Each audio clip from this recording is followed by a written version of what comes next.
I was about to start the stream hella long ago. AJ started his Propaholic stream, but I mean, fuck it, bro. I gotta do my thing here. How is everybody doing? Hopefully we get some motherfuckers joining the chat. We can talk about UFC 322. You guys can let me know about your favorite fights on the card. I'm very much looking forward to this card. Very much looking forward to the main event, the co-main event. Carlos Prates versus Leon Edwards, Michael Morales versus Sean Brady. Like, the last 4 fights on this card are fucking incredible. Like, I'm very much looking forward to them. It's going to be absolute bangers on top of bangers on top of bangers. So yeah, bros, I mean, what more could you want with this card? I mean, they could have thrown Tom Aspinall versus Cyril Gane on there again, the rematch, get that shit running. But yeah, man, it's going to be an incredible fight card.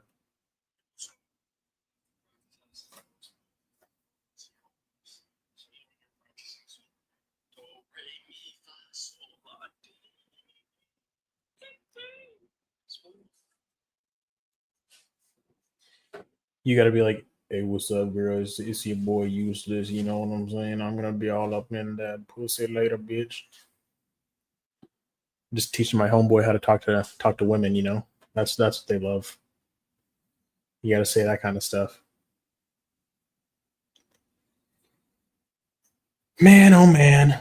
I probably should have waited to go live. But it is what it is. I'm just looking at friggin' titties on Instagram. But let's see. We can start previewing. Hey, bro, how you doing? What's up, 316 Immortal? How you doing, my guy? We're doing great. We are looking forward to UFC 322. Got a lot of banger fights on that card. Which fight are you looking forward to most out of every fight on that card? I mean, I feel like it's easy to say the main event. I would say for me, I'm torn between Brady Morales and then Prates versus Edwards. I'm going to say Brady Morales just because I feel like both of those guys are both closer to the title. Both guys are undefeated outside of Sean Brady's loss to Bilal. And then since then, Brady's just been on a tear. Islam JDM, yeah, bro. It's just a fucking incredible fight. The ladies co-main is great too. The 2 greatest women of all time. But yeah, Islam JDM, bro, it's gonna be an incredible matchup. I'm picking JDM, but I'm not counting out Islam at all. Like, I can obviously see the path to victory for both guys. We're going to see if that lack of a weight cut for Islam is going to make it so that he's just better than ever. But yeah, man, we'll see. You know, I think that Islam is a better fighter than Bilal in all aspects of MMA, outside of maybe just like durability and cardio. But we'll see. I think that Jack is going to have the skills to keep this fight on the feet for long enough periods of time to do enough damage to get the win here. I'm Armenian, so I care about the outcome of Islam's fight. I hear you, bro. For Arman's next fight, yeah, that's true. Do you think that if Islam loses, he moves back down to 155? Or do you think that he's like, man, this is so much better to not have to cut this weight, and I want to keep staying up here at 170?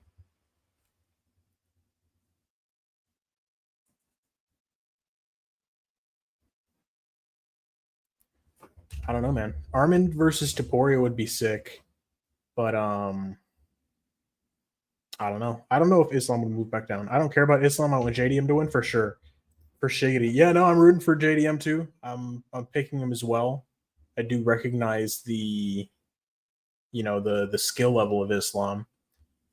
But, you know, I think we could look at JDM as just like a bigger, more primed version of Dustin Poirier. And, you know, all the defensive training with Craig Jones that he's doing with the grappling. And, you know, I think that JDM is just a really dangerous and talented striker, obviously with the boxing and then everything else that he puts together well. He's got good knees, good elbows, good clinch work.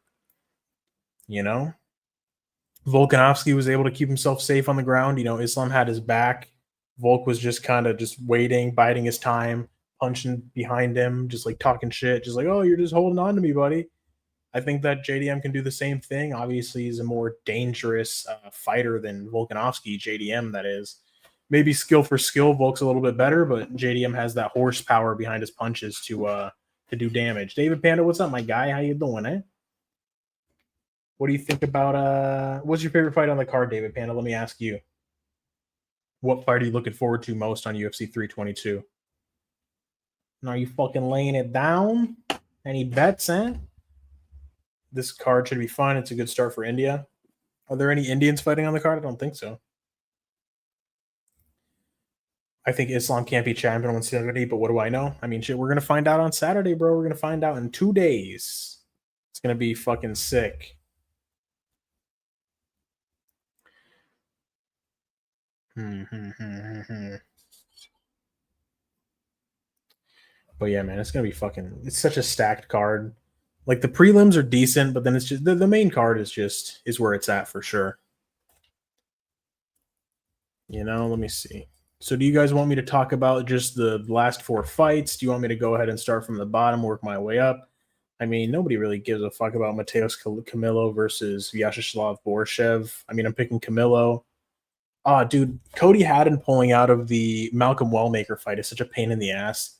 Now Malcolm Wellmaker is fighting some dude, Ethan Ewing.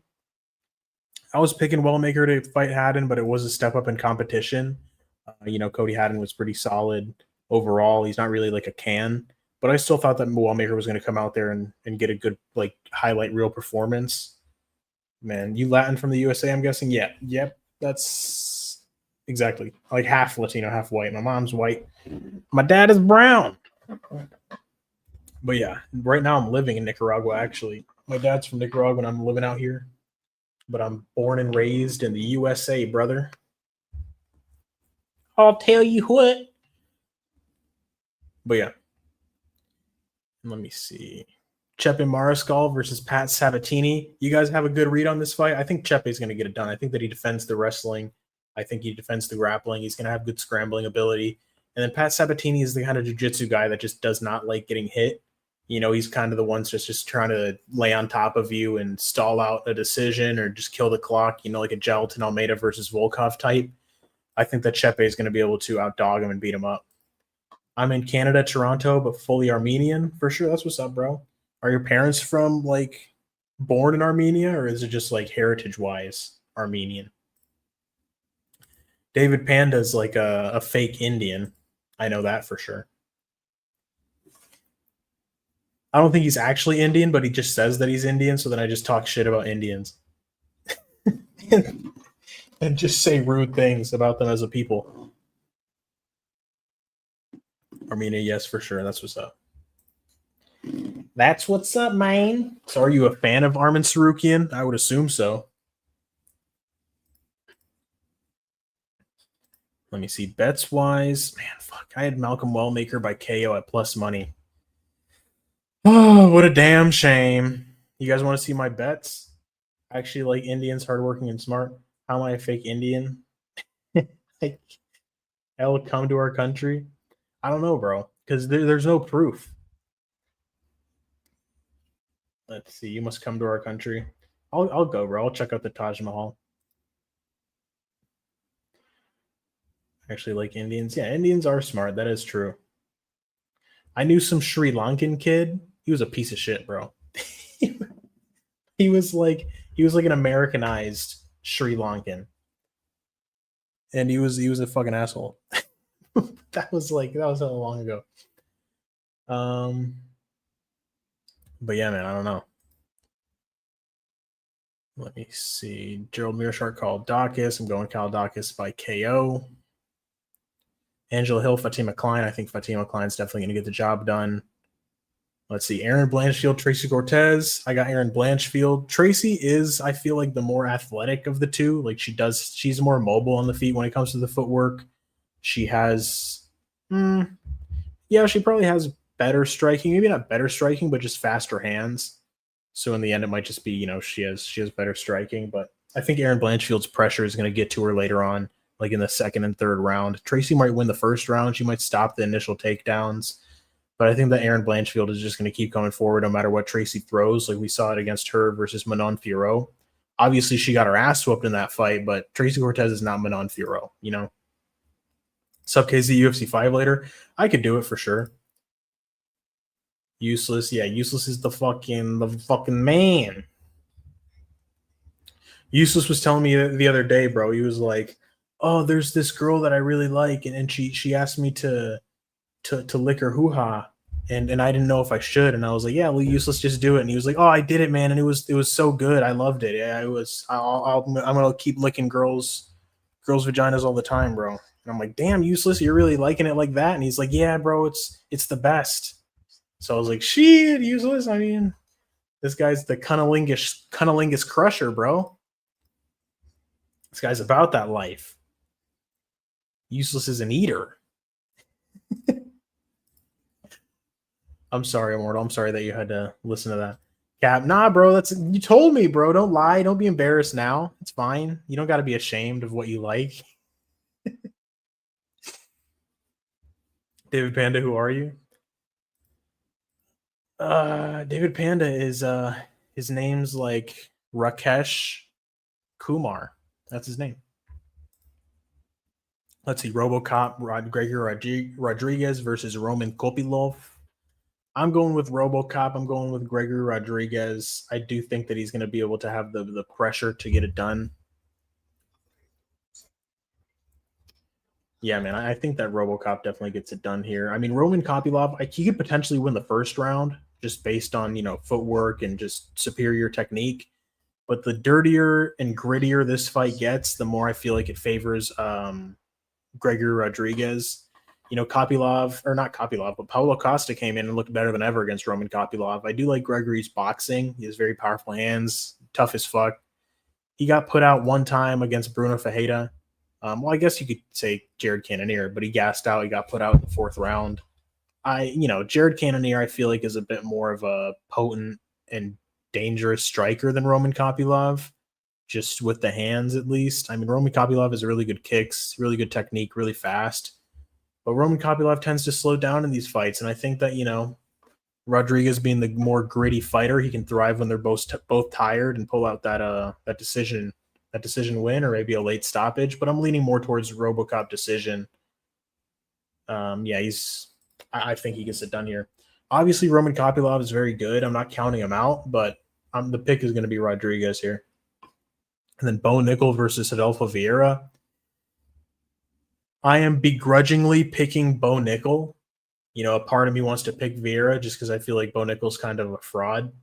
I mean, RDR is not someone like terrible to lose to. We saw RDR beat Robert Whitaker, so it's not like, oh, Bo Nickal sucks because he lost to RDR. It's like he just got absolutely dog walked by RDR, which was not a good look.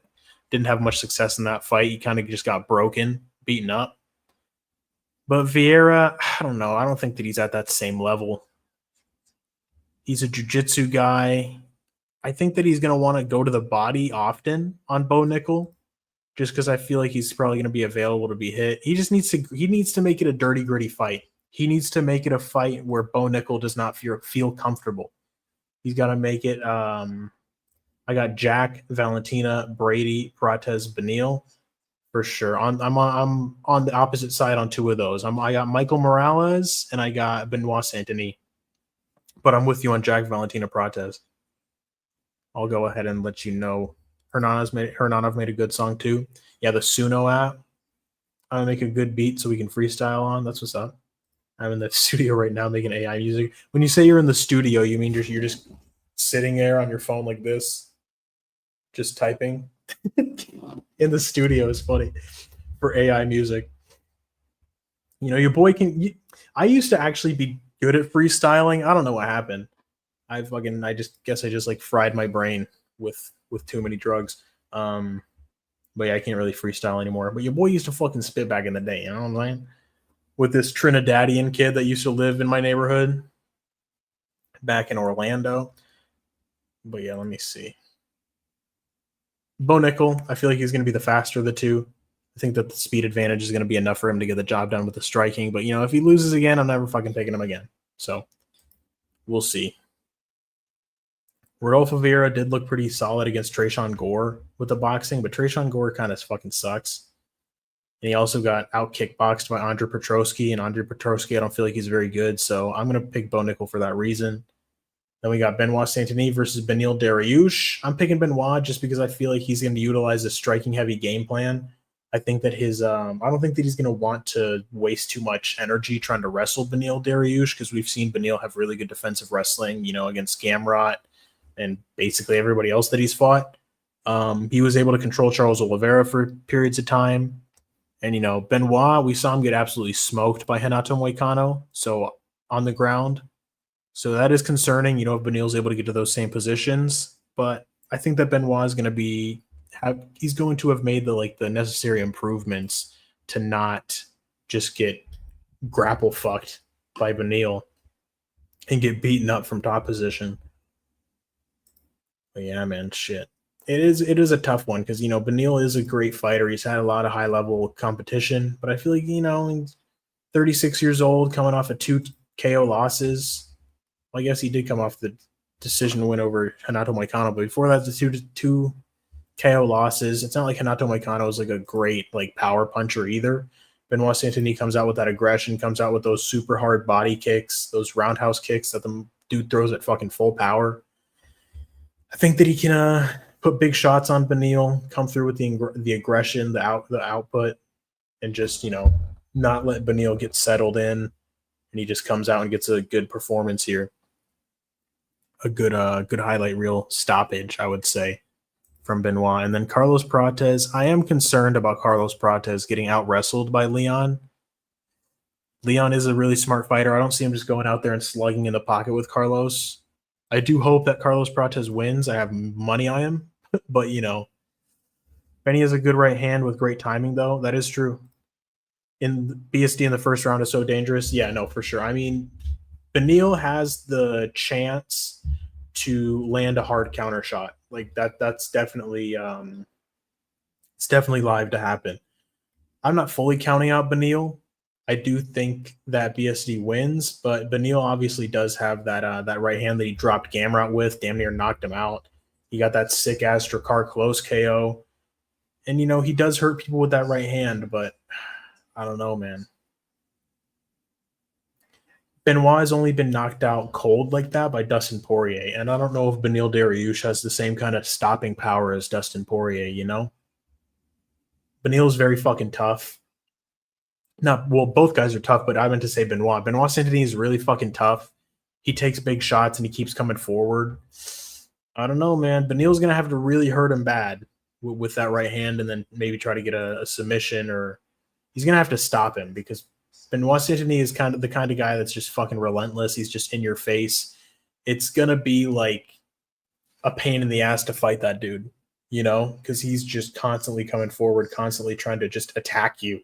Motherfucker's trying to assault you the whole time in the cage.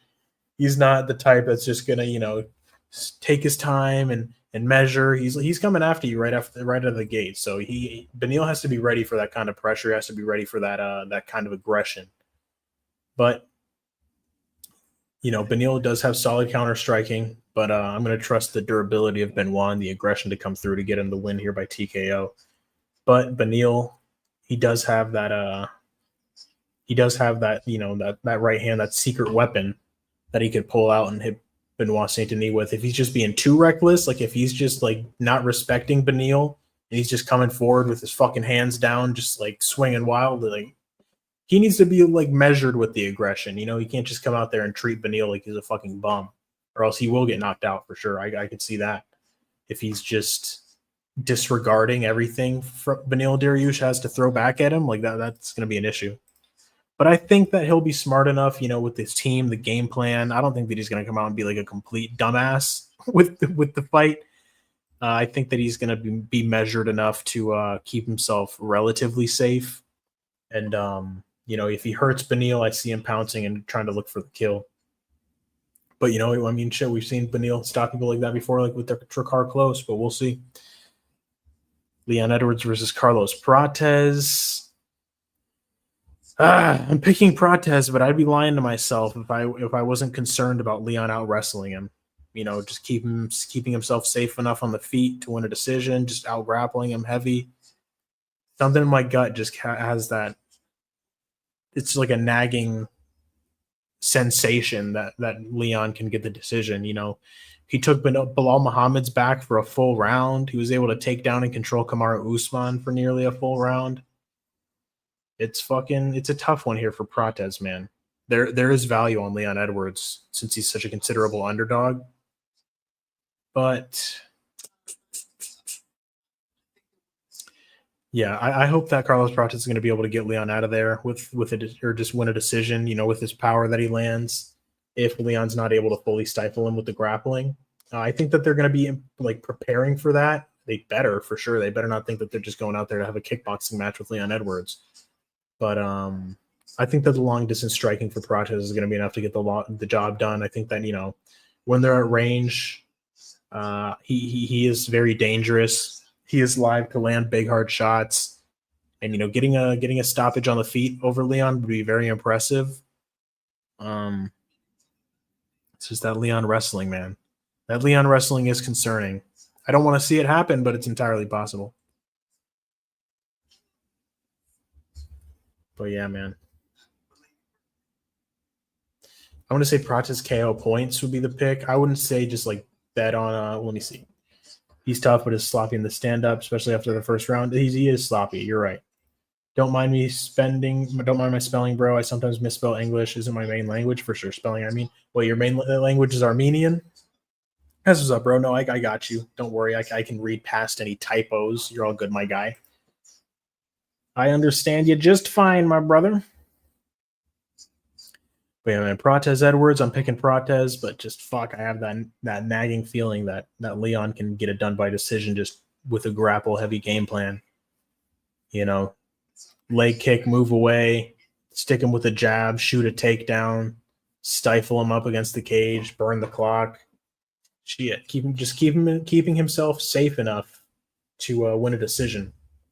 It's not going to get him any fans, but he can pull off like a technical, safe win.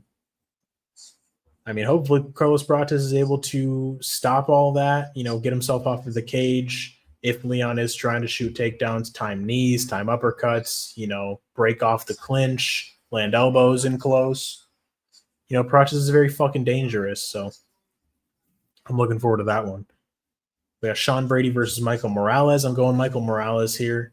Yes, Armenian. Also speak Arabic, Turkish, and some Iranian. That's what's up, bro. I speak English and Spanish. That's all I got. Arabic, Turkish. Yeah, it's completely unrelated, but are you guys watching Physical Asia? It's a show on Netflix. It's hella fucking cool. There are 8 countries competing against each other in like physical competitions. We got Turkey, Indonesia, Thailand, Philippines, Australia, Korea, Japan, Mongolia. And yeah, that's it. That's 8. Okay, so yeah. I'm from the Middle East before I moved to Canada. That's what's up. So you were born and raised there. Or just born there. I don't know about raised. My cats are fucking around with the little tunnel that they have, distracting me. But yeah, man. Carlos Cortez. Sean Brady versus Michael Morales is a sick-ass fight. I think that Morales is going to be able to get this done. I think that he's going to stuff the takedowns, and I think that he's going to land big shots on Sean Brady, and I think that he's going to be able to get him out of there. Sean Brady looked impressive against Leon Edwards, but I don't know, man. Leon Edwards kind of out there feeling sorry for himself after losing the belt to Belal. Brady was able to have that same kind of success early on that Belal was able to, and I feel like Leon Edwards' mind just kind of went like, oh, this shit again, like fuck me, I'm getting out grappled all over again. So it's like, I don't know. I'm not trying to discredit the Leon win for Brady, but I think that was a Leon that wasn't completely there mentally. He kind of just checked out pretty quick in that one.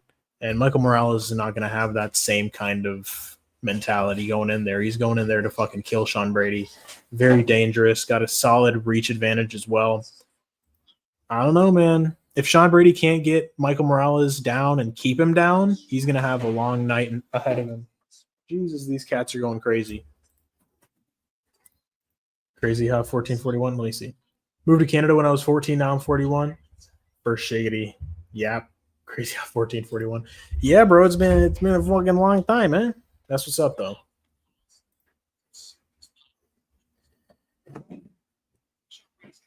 Shit, you betting on these fights at all, Immortal? Or are you just like a fan just looking forward to watching them?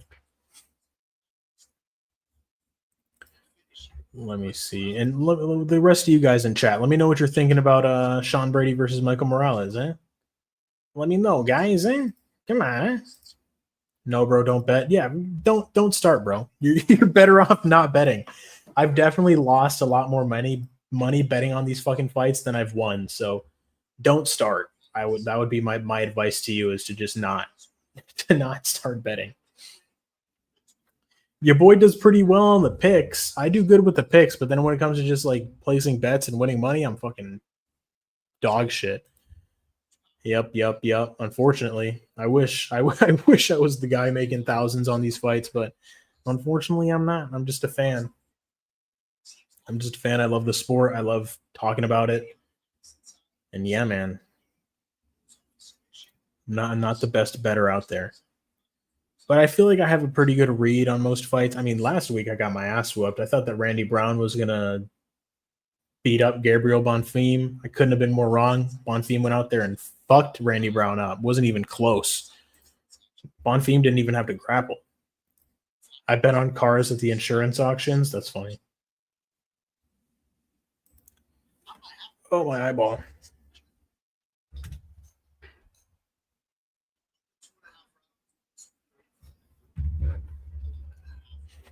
Yeah, Michael Morales, I think that Spider-Man's going to be able to get it done here. You know, this is a very simple fight to break down at the end of the day. You know, in essence, if Sean Brady can't get Michael Morales down, you know, to the ground early and often, he's essentially going to be fucked on the feet, I feel.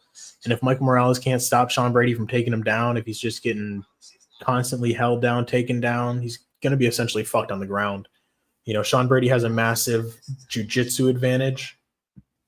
Michael Morales, I feel like, has a massive striking advantage. And then it just comes down to where these guys meet in the actual wrestling. Like, is Morales going to be able to stop that first takedown attempt, or at least build his way back up to his feet, or, you know, after he gets taken down? Or is he going to get broken down, flattened out on the mat? You know, Brady's able to find his way to like a half guard, 3/4 mount, full mount, side control. Like, is he able to hold Michael Morales down for extended periods of time and work for submissions, land some ground and pound? You know? But if we see Michael Morales stuff that first takedown, stuff that second takedown, start putting some shots on Sean Brady, you know, Sean Brady's probably not going to like to feel that power. You know, Michael Morales hits like a fucking truck. So it's definitely a very interesting fight that we have between these two fighters. You know, I'm looking very much forward to it. 5 watching knows typing. What the fuck? Yeah, I don't know, man.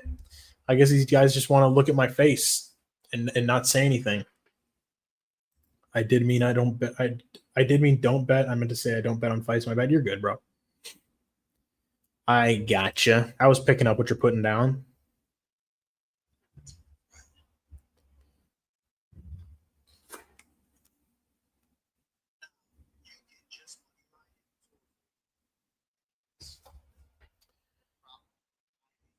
But yeah, I'm going Michael Morales here. I think that he gets the job done. Brady will definitely take him down, I think. Yeah, I mean, it's entirely possible for sure. I just, you know, Michael Morales is coming from a wrestling background. He's got that Ecuadorian wrestling, which, you know, isn't like the most renowned wrestling country, Ecuador.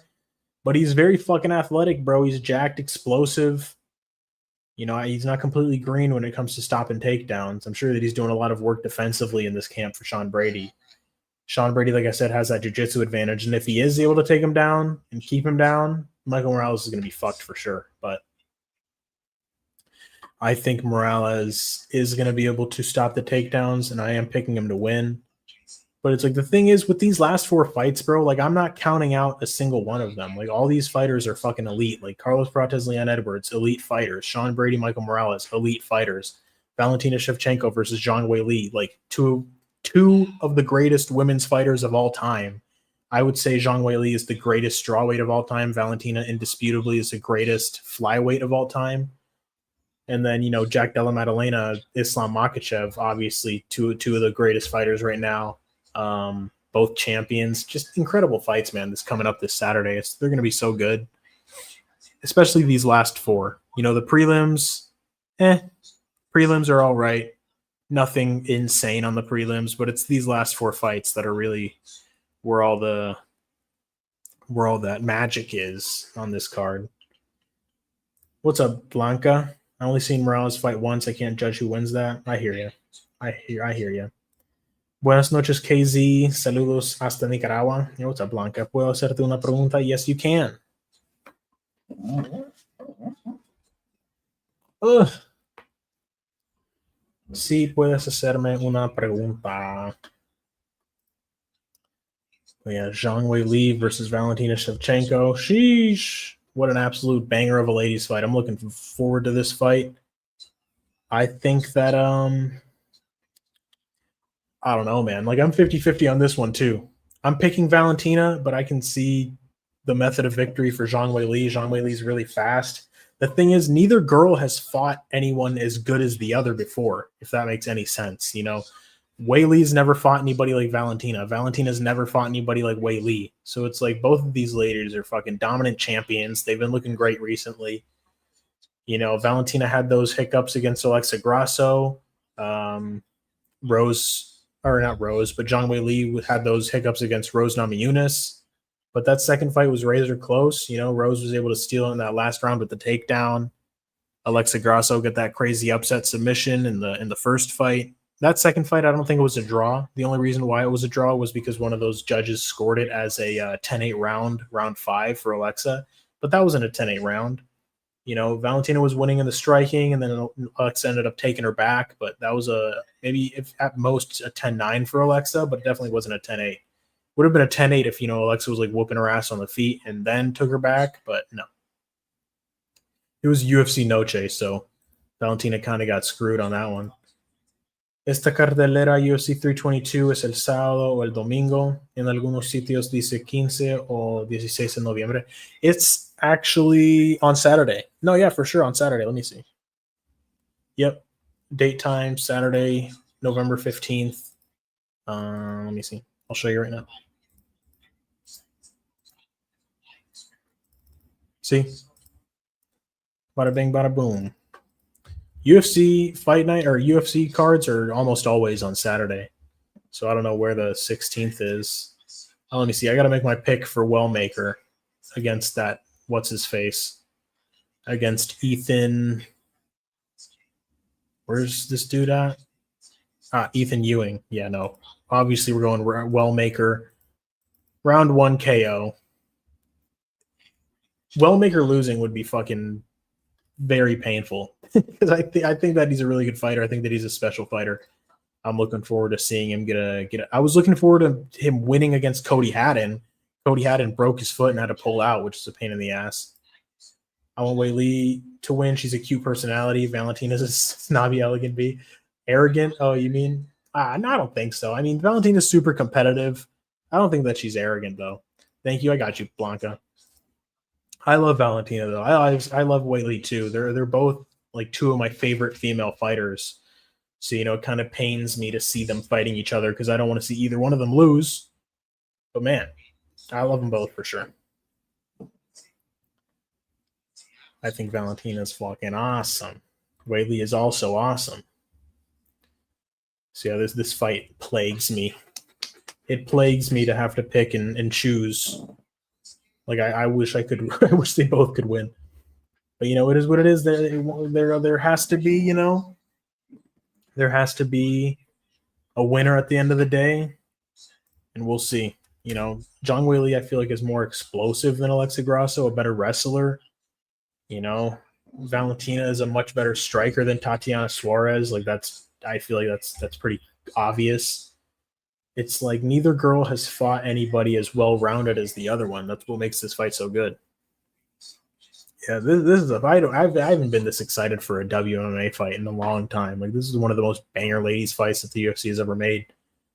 You know, my pick is Valentina. I think, you know, if you compare Tatiana Suarez to Manon Fiorot, Fiorot is the higher level competition.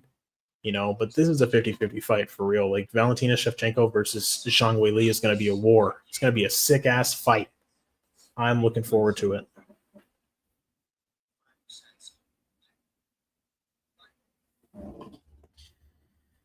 Now we got the main event. Goddamn. Islam Makhachev is a great fighter, but so is JDM. I see a lot of people counting out JDM. Islam's gonna beat him easy. It's like, what the fuck, bro? Who has Islam beaten easy besides Renato Moicano? The Dustin Poirier win wasn't easy. The Volkanovski win wasn't easy. And that second fight was an absolute load of shit. Don't tell me shit about that fucking head kick on 10 days notice. All right. Volkanovski came in off the couch. That was a load of bullshit.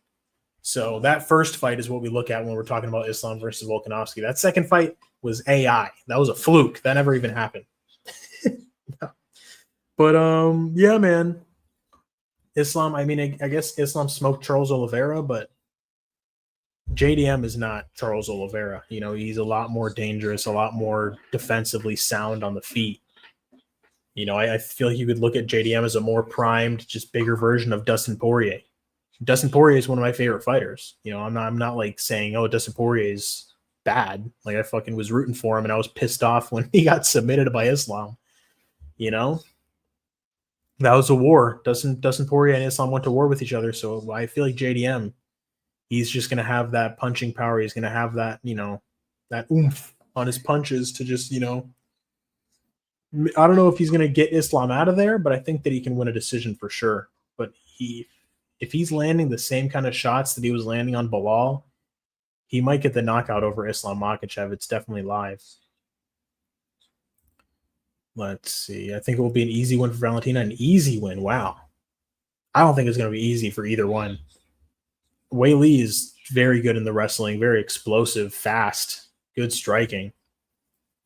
If it has been on a Sunday, I would have missed it. Yeah, hell yeah. For sure. You got it, Blanca. These fights are going to be incredible.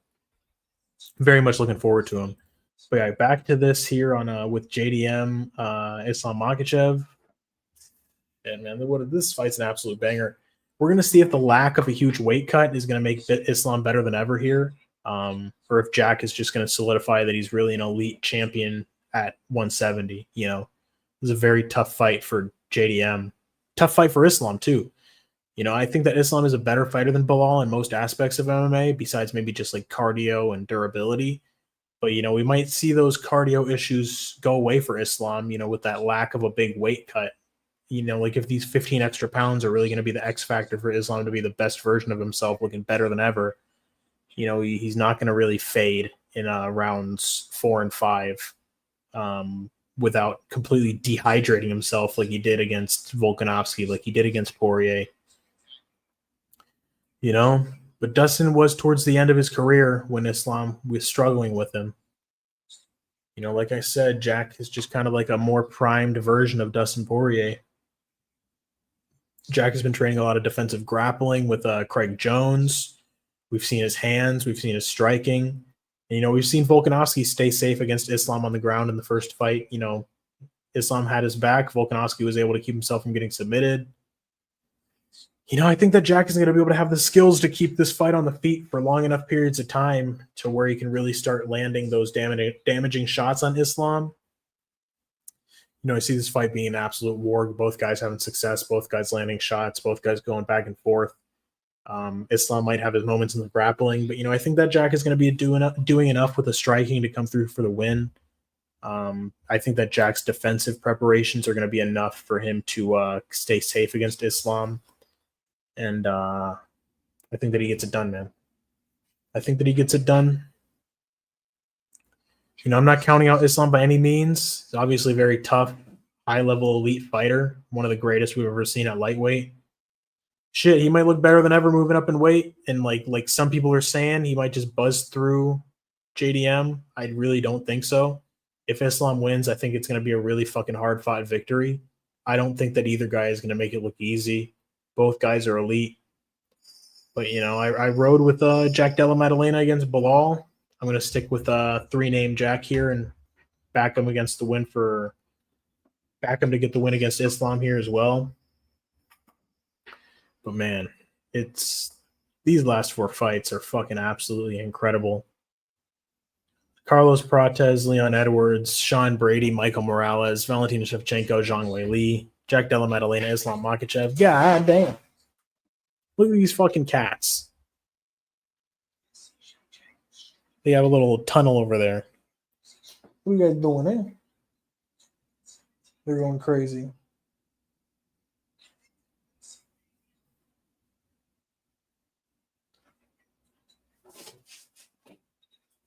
Fucking jumping on the couch. Jesus Christ. You see what I got to deal with? One of them is named Oreo, and the other one is Quesito, like a little cheese. Let's see. Islam is amazing, but he's big for 155, so we get to see how good he really is. Exactly, 100%. He's going to have a hard time at 170. I think so, too. Oh, my God. Blanca likes the cats. Yeah, those are my little kitties, my little guys. But, yeah, man, these fights. And then outside of the top 4 fights, I would say the fight I'm most looking forward to, yeah, I mean, Roman Kopylov versus Gregory Rodrigues. That's a sick-ass fight at middleweight. For sure. And this is like a welterweight tournament, you know, between Leon Edwards, Carlos Prates, Sean Brady, Michael Morales. Obviously, you have the welterweight title fight, but, you know, we got 4 contenders fighting on this card from 170. You know, 4 top 10 guys at 170, so that's sick as well. But outside of that, nothing too special. I was looking forward to Malcolm Wellmaker versus Cody Haddon, but Cody Haddon fucking had to pull out. Damn shame. Rodrigues wins, I think. I'm on him too. Oreo Quesito está haciendo su fiesta. Yeah. Son muy bonitos tus gatos. Yeah, they're very adorable. They're brothers, actually. We adopted them.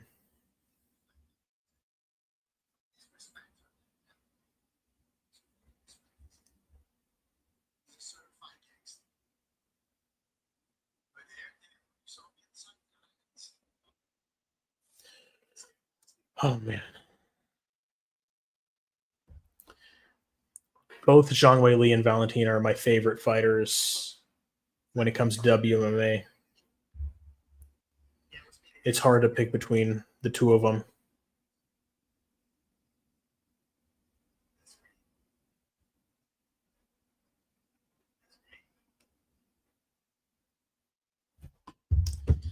Man, oh, man. And what are we looking through? I mean, Cyril Gahn versus Tom Aspinall. I want to see those guys rematch here soon. ASAP. Dan Hooker, Armin Sarukian. I think that Armin Sarukian is definitely going to smoke Dan Hooker. Dan Hooker, I don't know, man. This guy's fucking injury prone. He's always coming off of surgeries. Armin Sarukian, he had that problem with his back, but I'm sure that it's better. I think he's just going to take down Dan Hooker down and fuck him up on the ground. Bilal Muhammad versus Ian Gary. That's an interesting fight as well. Shit. It is a 3-round fight. I feel like that does benefit Ian Machado Gary more. Man,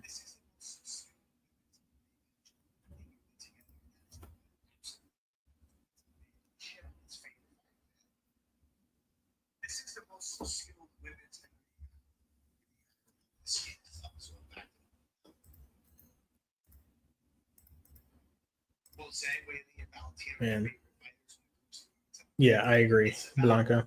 Dan has good hands, though. I hope Armin gets it done on nervous. He should, bro. I think that he does.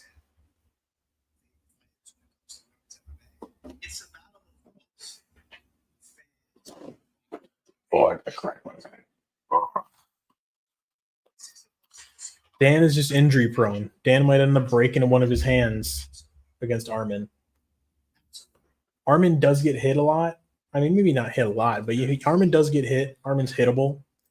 But I think that he's going to be able to – he's going to fight smart. He's going to get Dan Hooker down. He's going to beat him up on the ground. I don't think that he's going to be fucking around too much on the feet.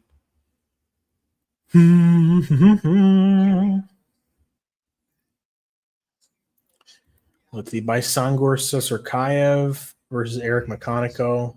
You know, Baisangur Susurkaev is one of the Hamzat's guys. He's on Hamzat's team. He's probably going to definitely get the win over Eric McConico. Eric McConico is decent everywhere. Nothing really too special. I don't know, man.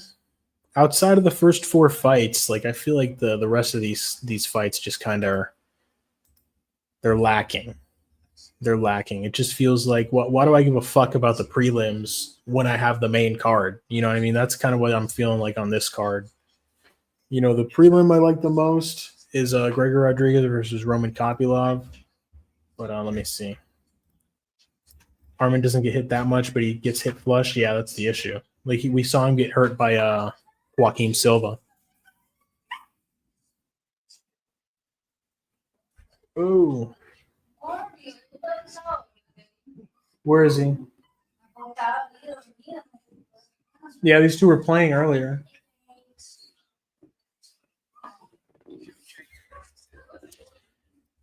But yeah, guys. Anything else you want me to talk about? Anything else you want me to preview? I've got 10 buckaroos riding on this card, 10 whole dollars.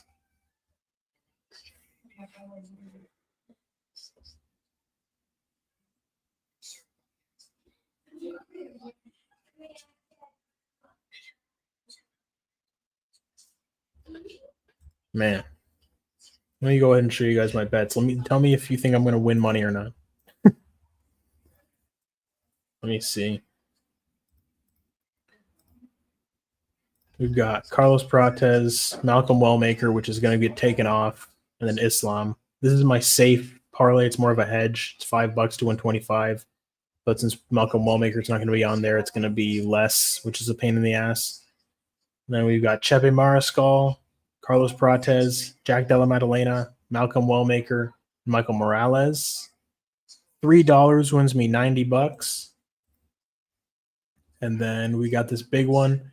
Jose Mariscal, Chepe Mariscal by KO. Malcolm Wellmaker by KO. Carlos Prates by KO. And Jack Della Maddalena money line. $2 wins me $175. But all these are going to be less because Malcolm Wellmaker is not fighting Cody Haddon, which is a fucking pain in the ass. So I thought that Malcolm Wellmaker was going to get the win over Cody Haddon, but, hopefully they just don't update it and count it as a win anyways. Let me see. Let's see. What are you thinking, Useless? I sent those all to you already anyways. What is your take on that eye poke of Aspinall? Yeah, that was a load of bullshit, bro. Cyril Gane, I gouged the fuck out of him. He stuffed both his fingers in both of his eyes, blinded the shit out of him. I don't think that you can say that Tom Aspinall quit. It's I guess. But it's not like it was his fault. It was fucking Cyril Gane's fault 100% for just stuffing both his fingers into his eyeballs and pulling them out. Yeah, get the fuck out of here, bro. The champion shouldn't have to be forced to fight compromised because Cyril Gane's a dirty cheater that can't keep his fucking French baguette fingers out of his eyes. So yeah, no. Cyril Gane fucked that up for himself. Useless is here. Yep, I don't blame him for not fighting me neither, bro. Face pink, drinking tea. There we go. Hell yeah. I know how it feels. I had an eye injury before. It was worse than my motorcycle accident. I had so many broken bones. God damn, bro. I hope you're doing better now. Shit. But yeah, eyes are no joke, bro. Eyes are the most sensitive parts of your body. I don't think that there's anywhere more sensitive than your eyes. Maybe your balls or something, but that's about it. Even still, I would rather probably lose a testicle than get fucking blinded, be not able to see for the rest of my life. As awful as either one would be. The gift of sight is very, very fucking important, Yeah, and Tom shouldn't just have to fight with one of his eyes with fucked up vision just because Cyril Gane wants to cheat. I don't even know if they were going to take a point, which is just fucking crazy.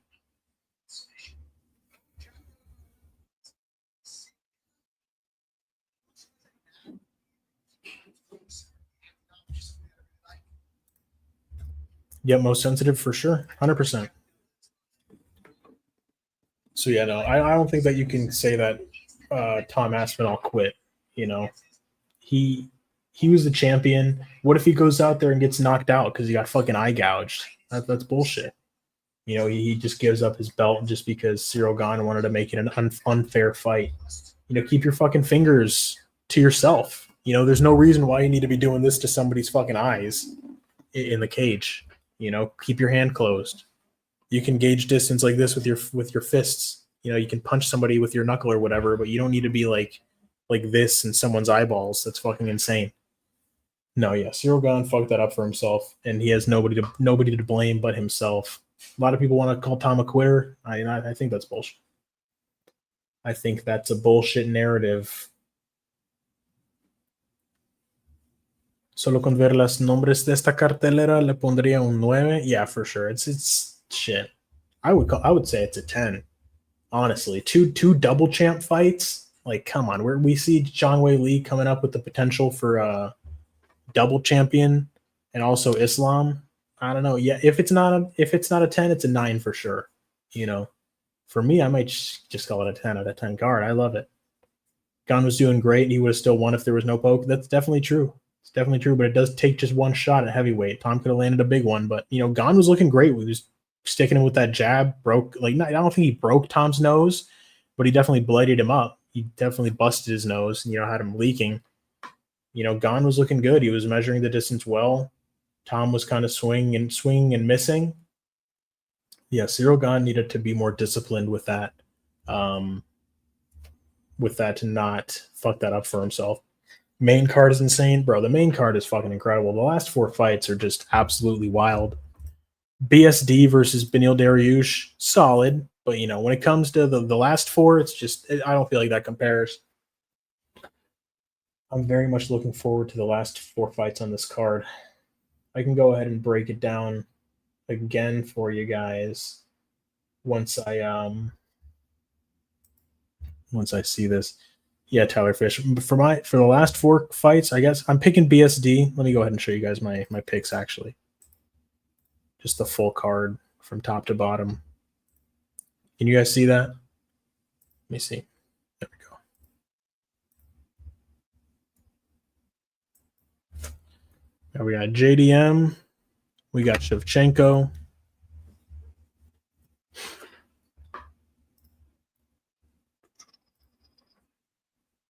It's true, Blanca. Yep. We're all going to watch CP very intently on Saturday night. Yeah. We're going to be watching hella Carlos Prates.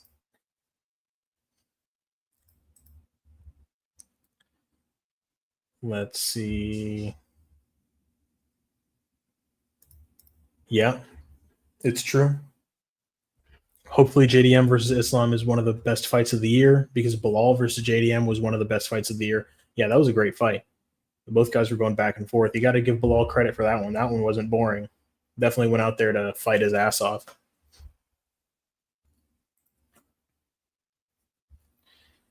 Let's see. Main card is insane.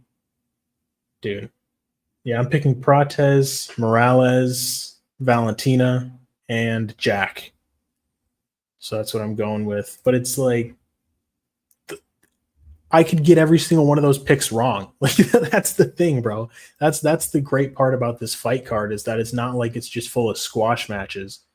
Leon Edwards could win, Sean Brady could win, Zhang Wei Li could win, Islam obviously could win. It's like these fights are so competitive, so high level, so it's just like the pinnacle of the sport. It's the best of the best fighting each other. It's just you couldn't wish for more for as a fight fan. You know what I mean? I got Islam, Jean, Brady, Prates, and BSD. I got Prates and BSD, and then I'm on the opposite side for the other 3.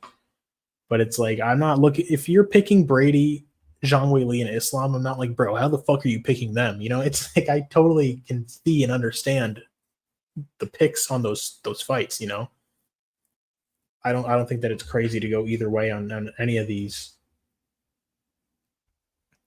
People picking Edwards, very few and far between, but Edwards has a chance, with the wrestling. He could go out there now, grapple Carlos Prates. I wouldn't love to see it, but it's definitely possible. Even the card after this is good. Yeah, UFC Qatar is sick as well. Let me go ahead and see what's up with the next pay-per-view. Isn't that Merab versus Petr Yan? UFC 323? It is. Man, the rematch between Yan and Merab. Dude, Merab has been so active this year. If he can get another title defense, how many title defenses is that this year? I think this is going to be his 5th one. No, his 4th. So he's defended the belt 3 times against Umar in January, Sean O'Malley in June, Corey Sandhagen in October, and now he's going to go for the 4th title defense against Petr Yan here in December. Merab, I mean, bro, this guy is like a fucking alien. Merab Dvalishvili is Did you guys see the clip of him partying after the fight against Corey? Like, he was at the club just shadow boxing and like fucking dancing around. Like, how do you go through a 5-round championship fight? He's not even breathing heavy in the post-fight interview. Dude is a fucking alien. Like, god tier genetics if he's not on like EPO or something. I don't think he is, bro. I think that Merab is really just like a special one of one human being. He's just like a 1%er when it comes to like cardio. Bro has like 4 lungs and 2 hearts. He's a fucking freak. He's a fucking freak. He's got to be on EPO. If he maybe, I mean, shit. If he's not though, like, dude, this guy's an absolute monster. You'll work on Islam. I hear you. I think Zhang is going to make a fucking statement. Dude, really, it's possible for sure. Zhang Weili is very explosive, very fast. Valentina's never fought anybody like Zhang Weili. Zhang Weili's never fought anybody like Valentina. So yeah, I haven't been this fucking hyped for an MMA fight or WMMA fight, I think, ever. Like, this is the most banger ladies fight that they could have made. Ian Bilal, yep. Merab is my favorite. Merab is a fucking he's a hilarious dude. He's such a weirdo. He's always going crazy. Hey, Aljamain Sterling is the best teammate ever. I love Aljo. Piotr Jan is a Russian scumbag. All right, let's see. There's the Merab impression for you guys. And then Alexandre Pantoja versus Joshua Van. God damn, what a sick ass fight. Merab GOAT, finger number 1. Yeah. Merab is 100% the bantamweight GOAT. You know, like, you could say Dominic Cruz, but it's like you're telling. I think that if you compare all of Dominic Cruz's wins, like a win over Umar Nurmagomedov, Corey Sandhagen, Piotr Jan, like, come on, man. You can't compare. Like, different eras. The skill level's higher. Merab is beating better guys. Dominic Cruz in his prime was very good. Obviously had great skills with the footwork, the head movement. He was very fucking special. But we all know that Jan has a trick up his sleeve for December. Yeah, for sure. Dominic Cruz doesn't hold a candle to Merab. I agree, bro. He just doesn't. The level of competition is different. I think that Merab, prime for prime, I think that he smokes Dominic Cruz. I love Merab. Merab grew on me for sure. I used to think, I mean, the Jose Aldo fight, everybody fucking hated Merab for just holding Jose Aldo up against the cage for 3 rounds. That was a load of shit. I hated that. I was like, yo, Merab is boring as fuck. Then he goes out there and just keeps having more and more dominant wins, more entertaining. He picked up Henry Cejudo on his shoulder like a fucking baby. He threw him on the ground, kissing Sean O'Malley's back, taunting Umar. Eventually got the submission over Sean O'Malley. Damn near knocked out Corey Sandhagen. Like, Merab has just been getting better and better in these fights. It's living in the mountains, bro. Trust me. I used to live back home, Armenia, Georgia, Dagestan. Chechnya is right there. Yeah, I would think so. Definitely just being born at elevation. And then just the construction background. Like, the guy was just always working hard up in the fucking mountains. Just, yeah, bro. Merab. And when he was a kid, he was probably just running around all the time. Like, fucking around in the village or whatever. Just always active, you know? He wasn't just sitting around, like, playing video games, being a lazy little bastard. He was probably just running around all the time as a kid, just full of energy. He's still like a big-ass kid now, bro. He's just nonstop. And losing to Cody Garbrandt mid-title reign is the worst aging loss of all time. That's true, man. Cody Garbrandt made him look fucking terrible.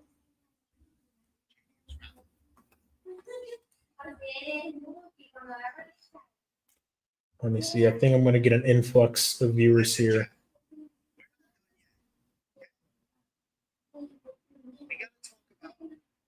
Because when AJ ends his stream, I'm going to go ahead and piggyback off of that.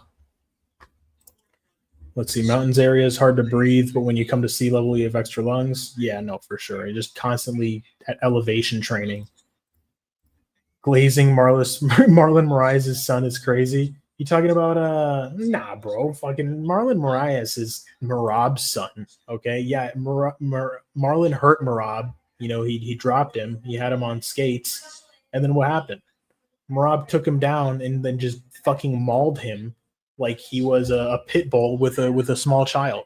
You know, he fucking just beat the shit out of him for way too long. The referee let that fight go on for too long. Moraes was just on the ground and just covered up, and then Merab was just fucking pounding him, just pounding him into submission, and Moraes just gassed out, got fucking destroyed. You know, yeah. No. Marlon Moraes is Marab's son. All right, don't get it wrong.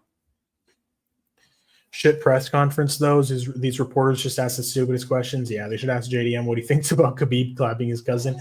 That's the thing, and like they don't allow the reporters to ask that kind of shit, and if they do, then they're just going to be banned and not allowed back. That's why these reporters are always scared to like say anything like that.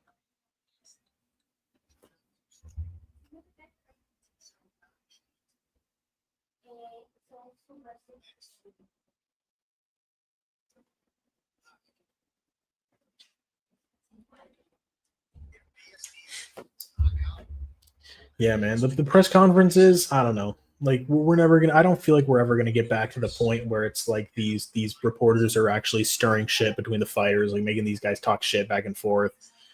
Like the Connor era, like that's when everything was very entertaining when it came to just like trash talk and all that other shit.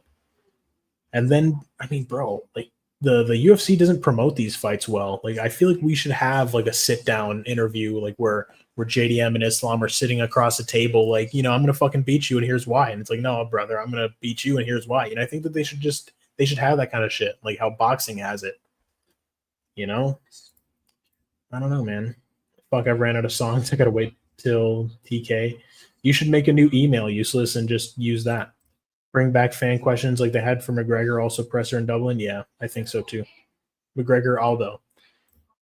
We got some good beats to freestyle though tomorrow.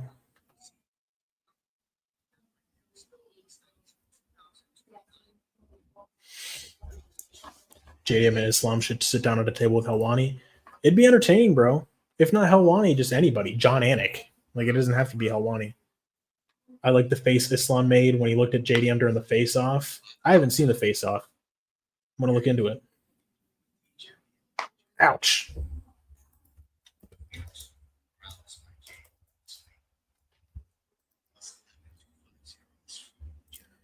He's like pointing at him. Is this a real thing?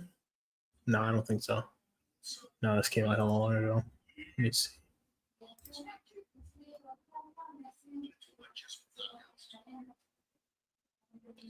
Let me just pull it up on YouTube for myself here.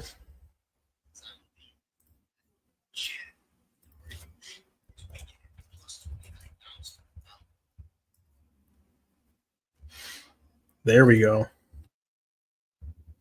Yeah.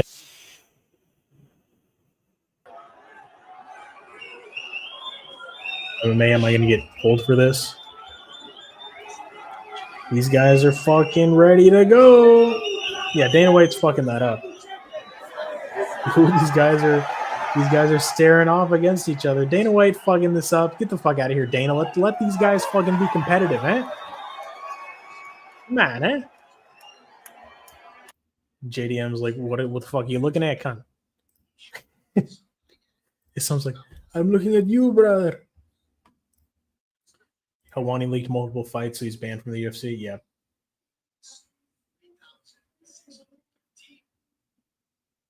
I just Googled, so the average elevation in the area is 2,000 meters above sea level. Yeah, it's fucking crazy. Yeah, but Helwani would stir the pot better than John Anik. Yeah, you're right. That's true. 100%. I agree. My GKZ, what's up, Ron Lock? How you doing, my guy? And that's the cities, not the mountains. Yeah, that's fucking wild.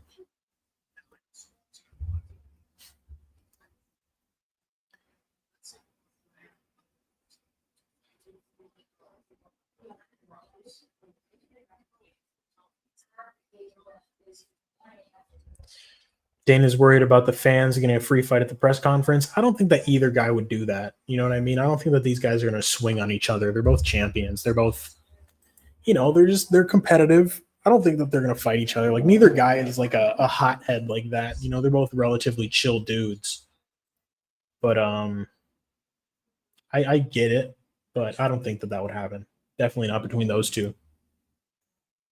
I think they're just going to stare down, you know, fucking have a good face-off, champion versus champion. Yeah, man, I'm looking forward to this one. It's fucking sick-ass fight.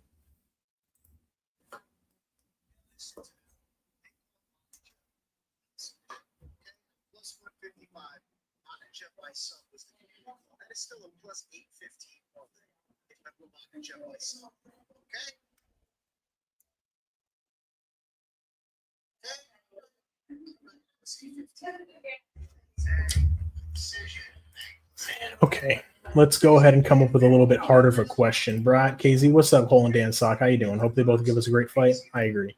What is your favorite prelim? And then I guess outside of the main and co-main, what's your favorite main card fight? Like Sean Brady, Michael Morales, or Leon Edwards, Carlos Prates? What are you looking forward to the most? And then prelim-wise, yeah, man, the prelims are a little meh. But the main card is where we're getting all the juice, all the magic for UFC 322. Hey, is Useless here? Yup. Brrr. I was so excited about this lineup. I can't wait to see it. The UFC matchmaker position was promised to me 3,000 years ago. Yeah, I hear you, bro. Shit. The shekels. Ugh. Ari Emanuel making promises that he can't keep.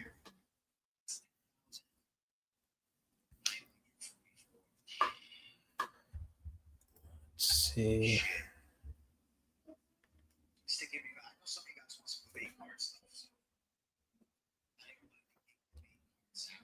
What are some good parlays we could put together with this card?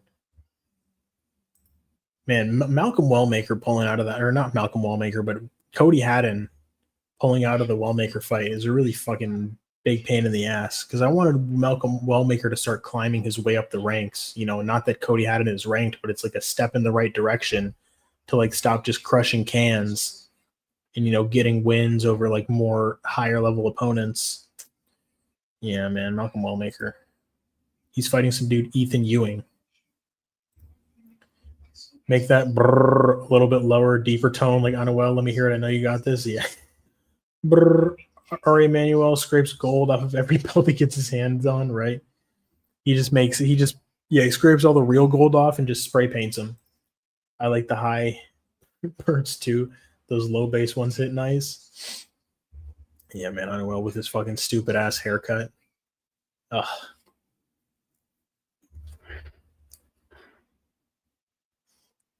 Like Anuel, yeah. Anuel doble A.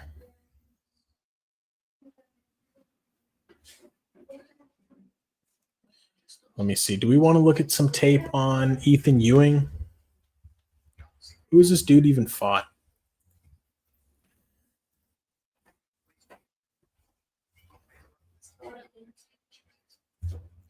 What are you doing, eh? Jesus Christ. Hey, at least you got hair. That's true. What? What do you want? I don't know. Let me see. Hold on.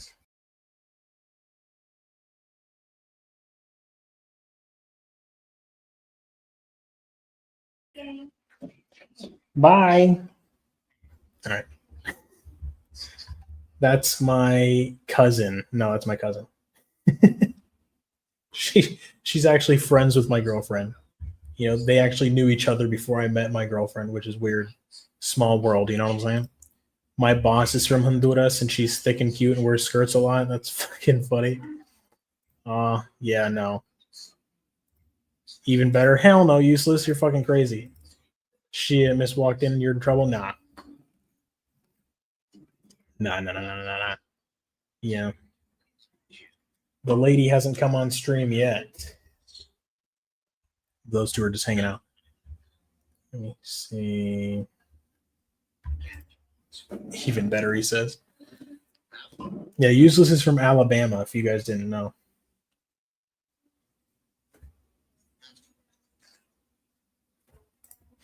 Is tu prima? Yes. Exactly. Cousin. Khabib just got erect. Hell yeah, bro. Khabib's like, cousin, even better. Exactly. I got bronchitis. Ain't nobody got time for that. Yep. No. Yes. Useless is all they climbing in your windows. Mm-hmm. They snatching your people up. They raping everybody out here. Oh. Ugh.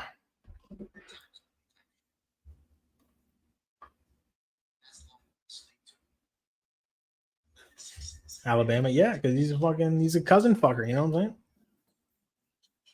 Useless is like, hey, if she's not my sister, I can fist her. I'm sorry, I don't know what I'm saying.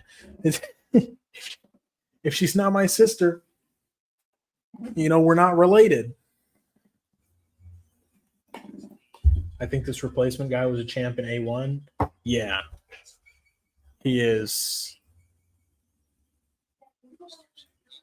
Let's see, does he have any good wins? I mean, Billy Brand, apparently this is a good win, but I don't really think so. This guy was on Dana White Contender Series, got submitted by Cody Haddon in the first round. I don't know, man. Got to win over Santos Verdinez. I don't know who any of these dudes are. I guess I'm just a fucking casual. No, not really. Your boy is deep into the UFC. We're not really that familiar with the regional scene,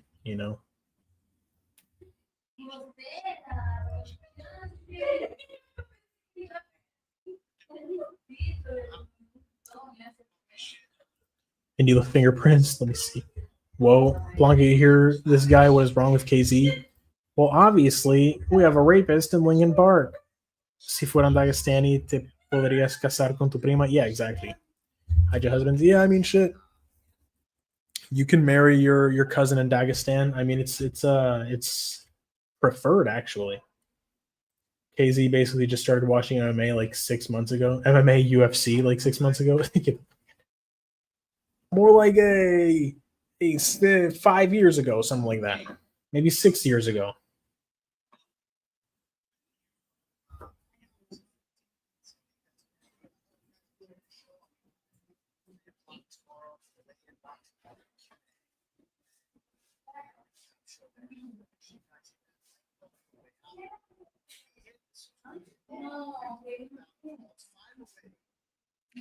Let me see.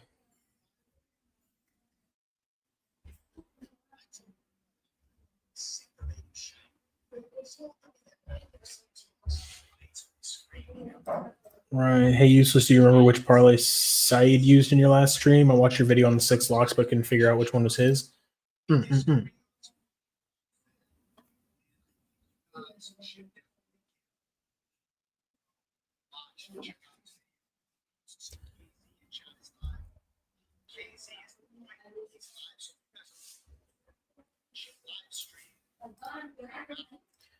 It is a form of inbreeding that is often maintained to preserve family heritage or for cultural reasons. Yeah, it's fucking wild.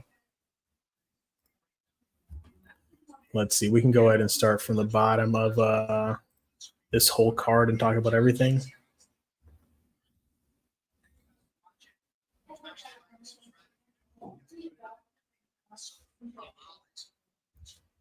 Yeah, Propaholics is the shit. It really is. It's a great show. What's up, Ty Betts? How you doing, my guy? We can go ahead and talk about the full card. I don't know if we should talk about the full card starting from the prelims. We can kind of rifle through the prelims, get to the magic at the top. What's up, Ty Betts? My first UFC. KZU capping 2. Your boy's out here grinding, What's up, guys? What's up, MMA Experts crew? Appreciate you guys. Car Parisian versus GSP. You're a fucking old school fan, Immortal. That was a super amazing show from AJ. Super fun. I agree. I said super twice, but full card, let's fucking go. All right. We got Matheus Camilo versus Viacheslav Borshchev. I'm going Matheus Camilo here. I think that these guys are comparable in the striking. Borshchev, he's kind of on a losing streak. I don't know, man. Seeing this guy get dropped by Chase Hooper as well, I don't really love to see it. Got a split decision win over James Yontop, who isn't too good. I don't know. Comparable striking. Camilo, he's a hard-nosed Muay Thai, like Brazilian pressure striker. Borshchev has a lot of high-level kickboxing experience, good technique on the feet. But the X factor here is definitely going to be Camilo's superior ability to wrestle and grapple. He's coming off of that Gabe Green loss, but Gabe Green, that motherfucker is a little saucy. You know what I'm saying? Maybe a little bit on the secret juice. Coming down from 170, dude's an absolute fucking powerhouse. Gabe Green's built like a brick shit house, and Viacheslav Borshchev. Look at this fucking guy. Like, come on. Like, Viacheslav Borshchev is not that. He's not that level of a fucking monster with the physicality. Will you be watching One Championship or K1? I'll probably look into the highlights. I'll probably watch it on back. Let me see. Thank you, bro. No bet for me here. Yeah, I'm really touching this one. But yeah, the pick is going to be Camilo. I think that he's going to be able to get him down, maybe a decision, submission win as well. I'm picking Camilo decision on topology, but I think that he might get a decision. It's live either way, but Camilo's the pick. I'd be pretty shocked if Borshchev wins here. And then we got Baisangur Susurkaev versus Eric McConico. Susurkaev, this should definitely be this is a highlight spot for him. They put him on a big card so that he can get a standout performance against someone who's decent, overall in McConico. McConico's not really anything special, in any realm of MMA. He's not like some kind of crazy striker. He's not some kind of crazy wrestler. He's decent everywhere. So Baisangur Susurkaev, he made his UFC debut, just coming in on a 4-day notice turnaround after his win on the Contender Series. So I think that we're going to see him look better in this spot. He's not going to be as, drained from a double weight cut and from, 2 fights in a row. If McConico wins this fight, it'll be a fucking huge fraud check. So Baisangur, he's Hamzat's teammate. I think that he's going to come in here. He's going to make Eric McConico look pretty bad. He's going to beat him up. And I would say inside the distance, let's see. I don't think this dude has any submissions. He has 1 submission. And it was just the one over Eric Nolan. So I don't know, man. Eric McConico has never been submitted. But I would say Baisangur Susurkaev inside the distance would definitely be the call. I don't know if anybody's picking Eric McConico. I think they'd be kind of fucking delusional to do that. You're just dog hunting. And then Aunt Jemima Hill versus Fatima Kline. I'm picking Fatima Kline here. Let me see. I'm just going to go ahead and try to keep up with chat as much as I can. Borshchev might be the worst grappler in the UFC. It's fucking entirely possible for sure. Susurkaev fights like KZ does on UFC 5. That's funny. Let's see. But yeah, no. Angela Hill, she's over the hill at this point. She's nearing 41 coming into this fight. I picked her last time against Yasmin Lucindo. Got it wrong. And I'm not going to make that same mistake in picking her against another hungry up-and-coming girl like Fatima Kline. Kline is well-rounded. She's got a solid amount of grappling experience. And, she had a competitive fight up in weight against Jasmine Jastovicius, who I feel is better overall than Angela Hill.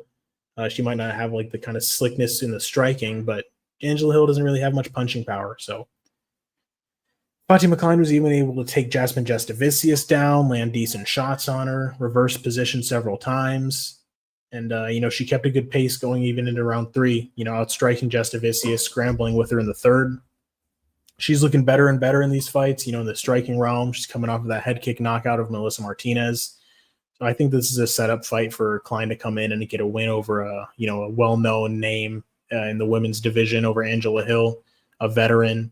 And, I think she's going to have the speed advantage and a wrestling advantage and just an overall jiu-jitsu advantage. I don't see Angela Hill, teaching her a veteran lesson or able to exploit her wherever the fight goes here. So, yeah, we're going Kline. And then when it comes to method of victory, that's where it gets a little iffy. Yo, KZ, what's up, Joe 420? How you doing, my guy? Way over the hill? Yeah, exactly. Sorry, I just saw the reminder. You're good, Terry NS. I appreciate you for coming through, my guy. I appreciate everybody for coming through to chop it up with your boy after that long Propaholics show. Kline inside the distance? Yeah, I would say so. It's a little risky. Angela Hill is tough, but I would say she's more likely to get a submission than a KO, I would say here. And then she also has the height and reach advantage, which you like to see as well. Now we got Chepe Mariscal versus Pat Sabatini. I'm picking Chepe here. Pat Sabatini's path to victory is just hanging on against Chepe, just stalling him out, laying prey, working for submissions, just trying to avoid Chepe beating his ass. But, I think that Chepe has good wrestling. I don't think that he's just going to get wet blanketed here. Pat Sabatini might have his moments of control, but, Chepe knows what to expect coming into this fight. They fought before. He knows where Sabatini's strong. I see Chepe stopping or just, surviving the initial grappling onslaught from Pat Sabatini. I don't think that Sabatini is going to really react well to getting hit by Chepe, and Chepe's just going to be putting big shots on him for as long as the fight lasts. And I think that Chepe gets a knockout here. If Sabatini is able to get some positional dominance over him in the top control, he does have the possibility to stink it up if he does do that. every round starts on the feet. So, and that as that second and third round starts, Sabatini's going to need to get that fight down quickly because Chepe is going to be fucking coming after him. He's going to be trying to assault this man. So, Sabatini has that submission chance. He has that land prey chance, but Chepe's going to be constantly making him work in the wrestling scrambles, putting big shots on him. I think that he's going to break Pat Sabatini. I think that Chepe is a much more gritty fighter than Pat. And, if Pat wins, I'm going to be fucking pissed because if he wins, it'll most likely just be like a kind of land prey heavy decision. And I fucking hate that shit. So we'll see. Or, if he gets a submission, good for him. But if he wins a decision, it's most likely just going to be like hugging like Jailton Almeida did against Volkov, which, nobody wants to see that shit. All right, let's see. Chepe, yep. She would be an okay gatekeeper for a couple more fights. Yeah, but I think that Fatima Kline's gonna get past her here. Chepe W, yep. Let's see. Chepe has good scrambles and decent hands to hurt Pat. I agree. Even Mariscal, muy rico. What's a Mariscal? Was it 100% confirmed infection? It wasn't 100% confirmed, but it's like a lot of people are kind of, concerned about it. But it isn't 100% confirmed, AJ is kind of like a staff inspector. And he's like, oh, Chepe, look at the freaking the purple specks on his arm. He's going to fucking gas out Chepe's gas tank worries me until I confirm the staff. Yeah. I'm just going to cope and say that it's a bruise, but it could definitely be staph. It really did look like staph. Yeah, I don't know, man. Fuck. I think Chepe does have the ability to get Pat Sabatini out of there in the first round to where maybe he's not going to have to, weaponize his cardio. There's a lot of nasty sweat on the mat. Yeah, you got that fucking jiu-jitsu butt sweat from dudes freaking scooting around. It's a breeding ground for staph infections. We got GM3 versus Kyle Daukaus. Kyle Daukaus is definitely going to get the win here. I would be shocked if GM3 finds his way to get the submission. Gerald Meerschaert coming off of that first round TKO loss against Mikhail Oleksiejczuk. Kyle Daukaus coming off of that impressive first round TKO win over Michel Pereira as he was coming in as a big underdog. Everybody was like, oh, Kyle Daukaus is going to get fucking chinned. Pereira's a monster. I was one of them, bro. I was like, Kyle Daukaus is going to get fucking destroyed. And he comes out there and knocks the shit out of him. It's like, whoa. Who saw that coming? This is definitely a building fight for Kyle Daukaus to come in here and have a great performance, against a veteran that's on the decline in Meerschaert. If Gerald's able to get him down early, that's an issue. But, Kyle Daukaus is a grappler in his own right. I mean, his fight nickname is the Darce Knight. The guy's a fucking grappler. So Daukaus should be able to keep himself safe enough in the jiu-jitsu. He's not really a fish out of water on the ground. He could get into some testy scenarios if he's not careful with the takedowns.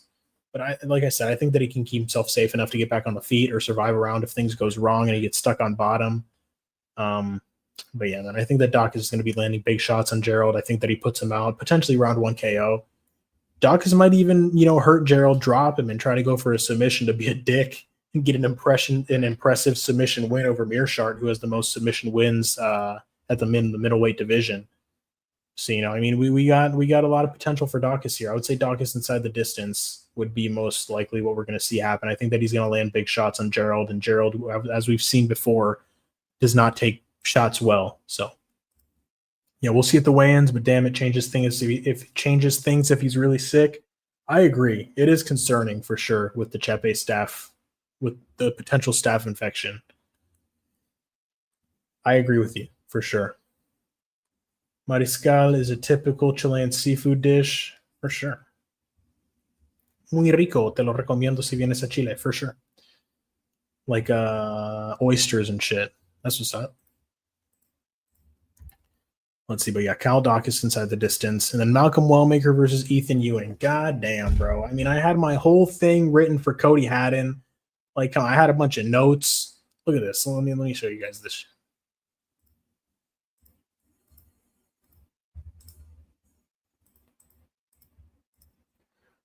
Look at all these notes I wrote. Come on. All this work for nothing, just for Cody Haddon to break his foot and then fucking pull out. These are all the notes that I got for UFC 322. Your boy did his research. Your boy did his due diligence. going through everything here. Some of these fights, I just got one whole, just a whole page for just one fight on in terms of these notes. So, your boy did his thing. But goddamn, bro, Cody Haddon fucking selling, breaking his foot. Come on, guy. Make your foot a bit stronger, buddy. But yeah, Ethan Ewing, I don't know too much about him, man. I didn't do too much research. That's the wrong tab. There we go. That's the wrong tab. But yeah, no. Ethan Ewing, I don't know too much about this guy. I'm just gonna assume that Malcolm Wellmaker is gonna come in and do the same thing, knock the fucking shit out of him, just like he was going to with Cody Haddon. I'm pretty bummed out that Cody Haddon had to pull out. Just because that was kind of a step up in competition for Malcolm Wellmaker. That was another higher level fight than the kind of guys that he's been fighting. Ethan Ewing coming in on short notice off of the regional scene isn't exactly like, whoa, look at the win that Malcolm Wellmaker got. It's just kind of like, yeah, he was supposed to beat this guy. He's probably going to be a minus 1,000 favorite. I'm leaning fight by sub, although I think Chinny GM3 has one last choke in him, brother.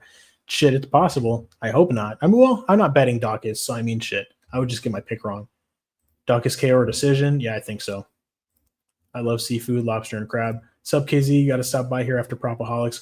Good luck on Saturday, bro. Thank you for tuning in, Anthony Davis. You too. Good luck to you as well.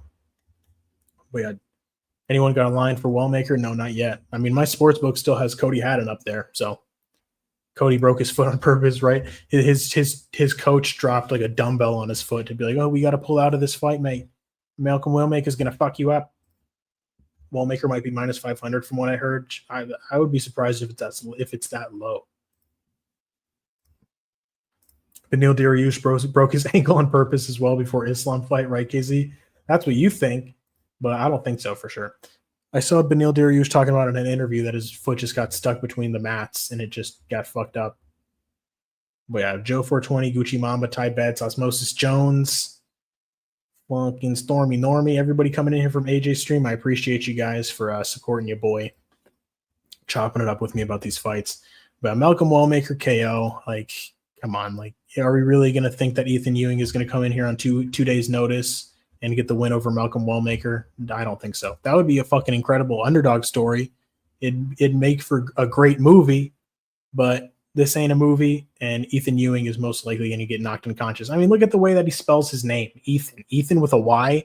Who the fuck spells Ethan that way? Just for that, he's going to get knocked the fuck out. So yeah, no. Moving along, we got Erin Blanchfield versus Tracy Cortez. I'm going Erin Blanchfield here. Tracy, if she fights the perfect fight, she stays disciplined with her game plan, sprawl, circle out, put big shots on Erin. She could potentially get a decision win here if Erin's not able to get the grappling started, but I don't see that. I see Erin coming through with the pressure. She's going to be able to get Tracy down. She's going to pull her up against the fence. Tracy might win the first round, but I think that, Erin's pressure is eventually going to get to her. Like I said, Tracy Cortez coming into fucking coming into the octagon with fake eyelashes. Like, that doesn't really give me the kind of kill or be killed warrior mentality that I'm trying to see. I'd say that the grit factor definitely leans towards Erin Blanchfield. She was taking big shots from Manon Fiorot.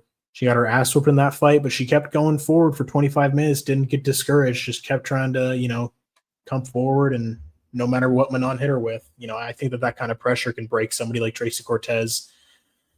When it comes for technique on the ground, Erin Blanchfield is obviously like a head above Tracy Cortez. Tracy can probably defend takedowns well enough early on, but I would say Tracy is the more athletic girl footwork wise. Erin Blanchfield's a little bit flat-footed, but Erin Blanchfield should probably try to come forward, press her up against the fence. She might not get like takedowns out in the open mat, but if she just presses her up against the fence, gets that body lock going, tries to drag her down, I think that she can definitely get a good win here over Tracy. Let me see. Tracy has good grip strength though. Yeah, because he's always fucking gripping those cocks. That's why. It's like the second short notice change. It's true. Please like the stream. I appreciate you, Blanca. Yeah, hell yeah. Blanchfield decision? Yeah, I think so. She had the stronger grip than I expected on the grip machine thing. I mean, bro, like I told you, bro, it's that special grip training. Tracy, but Erin got this. Cortez will be doing OnlyFans soon. I wouldn't be surprised. Erin smokes Tracy. What? Whoa. What the fuck? How could you say that about Tracy? I mean, I said it, bro. What do you want me to tell you, eh? What do you want me to tell you? She looks like a living Bratz doll, Tracy Cortez. I think that Erin Blanchfield, she has less avenue. The success is the only thing she has going, or the fighting is the only thing she has going for. Tracy Cortez, she could fucking do other things. Erin Blanchfield, she can only fight people. But yeah, Roman Kopylov versus Gregory RoboCop Rodrigues. I'm going Gregory Rodrigues. I think that similar to Erin Blanchfield, his pressure is going to be able to break Kopylov. Kopylov obviously has really good kickboxing, really good movement, striking. But, Paulo Costa came in and looked better than ever against Roman Kopylov. And I like RoboCop's boxing. Very powerful hands. He's a very tough fighter. I think that his pressure is going to be enough to get through Kopylov. Kopylov, I don't feel like he has that one-punch knockout power to get RoboCop out of there like a Bruno Fajeda type. A head kick is another story, but I think that Gregory Rodrigues is going to be disciplined enough with his defense to pressure forward, put big shots on Kopylov, grapple him if he has to. He's the better jiu-jitsu grappler, but, the wrestling might cancel out. Kopylov might stuff things here. But I like Rodrigues' pressure because, we've seen Kopylov slow down a bit in these fights before, and I think that Rodrigues is the more gritty fighter of the two, and I think that he can thrive more when they're both tired and, pull out the decision in round 3. I think, or like a stoppage in round 3. But yeah, across 3 rounds, I think that Gregory Rodrigues can win 2 of them. Kopylov might pull that first round off, but I think that Gregory Rodrigues gets the last 2. Rate Tracy 1 out of 10. Probably like an 8. RoboLock, RoboCop, yep. Stormy mentioned the over 1.5. I like it in this fight. I agree.